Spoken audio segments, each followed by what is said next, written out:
Tout le monde cherche à comprendre ce qui était passé dans le jardin d'Éden, comment l'homme était devenu vulnérable. Dans la littérature biblique, on arrive à comprendre certaines vérités au sujet de ce qui arrivait soudain dans la relation de l'homme avec Dieu.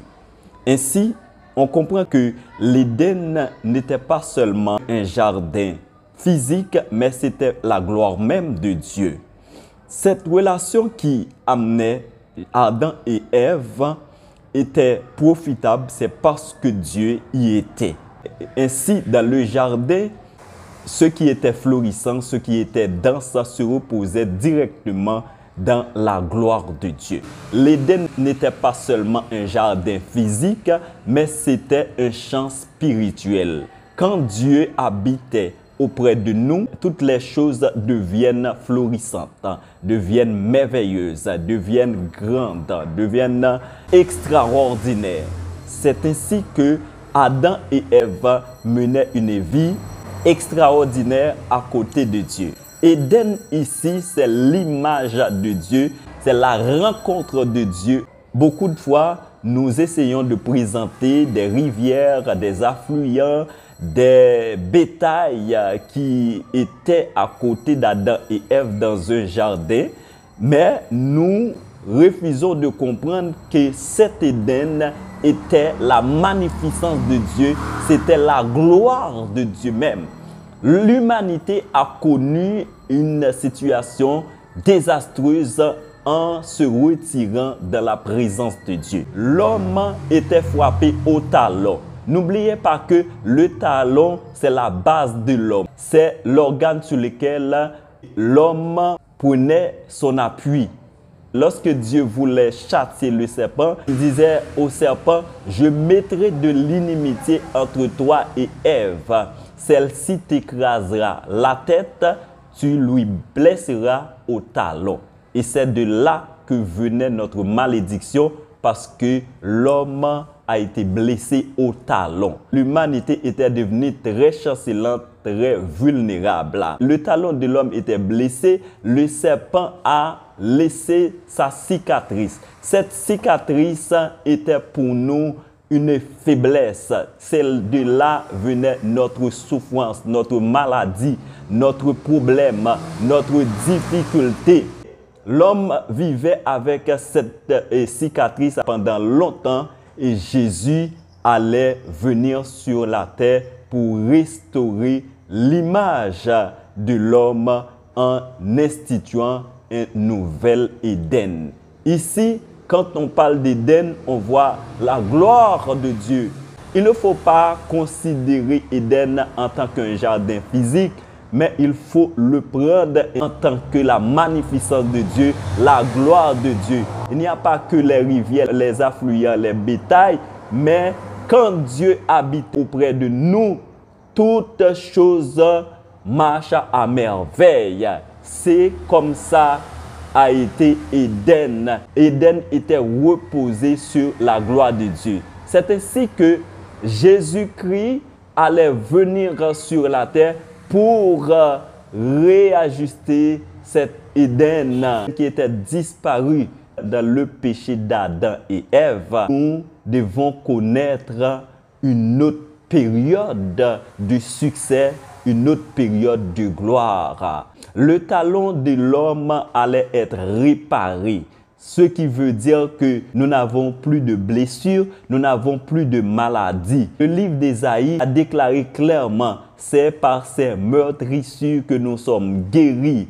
En venant sur la terre, Jésus nous avait donné la possibilité de nous guérir et nous n'avons plus de malédiction. La Bible déclare dans le livre de Romains, il n'y a plus de condamnation pour ceux qui sont en Jésus-Christ. Ce qui veut dire que nous sommes guéris de toutes les maladies, de toutes les malédictions, de toutes les situations désastreuses. Par conséquent, Jésus voulait nous mettre dans un nouvel Éden. Vous qui m'écoutez, vous devez comprendre que Jésus a institué une nouvelle vie.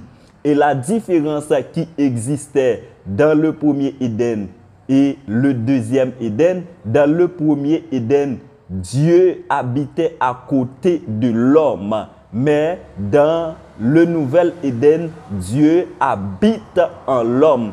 On a dit clairement, si je vis, ce n'est plus moi qui vis, mais c'est Christ qui vit en moi. Quand Ève a péché, on dit qu'elle était seule. C'est par sa solitude que le diable arrive à la convaincre. Nous devons comprendre que dans la vie de Jésus-Christ, nous sommes plus seuls, nous sommes toujours avec Jésus-Christ. Nous devons comprendre que nous avons une nouvelle vie en Jésus-Christ. Nous retournons avec cette même abondance qui était dans le jardin d'Éden. Et ce que nous avons perdu pendant longtemps, une abondance qui nous a séparés du bonheur. Mais par la venue de Jésus-Christ, nous retournons avec cette abondance.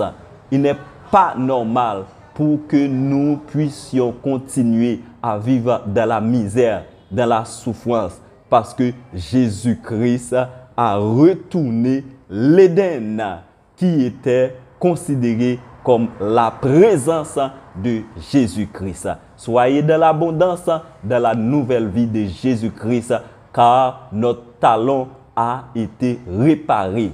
Quand Ève a été maudite, on dit que le serpent devait la contraindre de marcher sur son appui. Et l'appui était Dieu. Nous avons été mis à l'écart de la présence de Dieu. Mais Jésus-Christ a permis notre rencontre dans un nouvel Éden.